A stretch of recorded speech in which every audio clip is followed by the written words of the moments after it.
அந்த கோமட்டி செட்டிங்கன்னா எப்படி உருவானாங்க அப்படின்னு சொன்னால், கன்னிகா பரமேஸ்வரி வாசவாம்பாள் என்று ஒரு பெண் இருந்தாள்.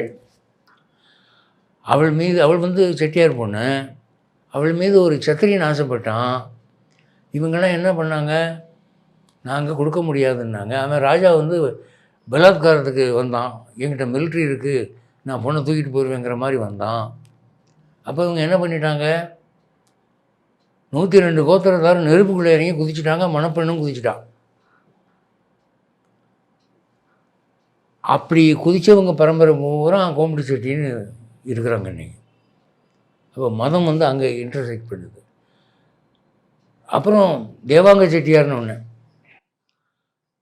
அங்கே தேவாங்கர் யார் அப்படின்னா, பிரம்மா தன்னுடைய தாமரையிலிருந்து ஒரு நூல் எடுத்து இதை வச்சு நீங்கள் நெசவு நெய்ய ஆரம்பிங்கன்னு கொடுத்தாராம். தேவர்களின் அங்கத்தை மறைக்கக்கூடிய ஆடைகள் செய்வதனால ஒரு தேவாங்க அப்படின்னு பேர் வந்தது.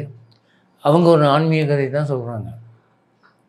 விஸ்வகர்மா, இந்த நகை செய்கிறவங்க, மர வேலைப்பாடு, கொத்து வேலை, சிற்ப வேலை, அவங்களுக்கு விஸ்வகர்மா தான் குலதெய்வம். அதுக்கு புராண கதை இருக்குது.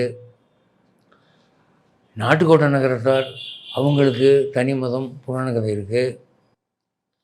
நாடார்கள், ஒவ்வொரு பிரிவினருக்கும் மத அடிப்படையான ஒரு வரலாறு கதை இருக்குது. அவங்க ஒரு கோட்பாடாக போய்கிட்டு இருக்கிறாங்க.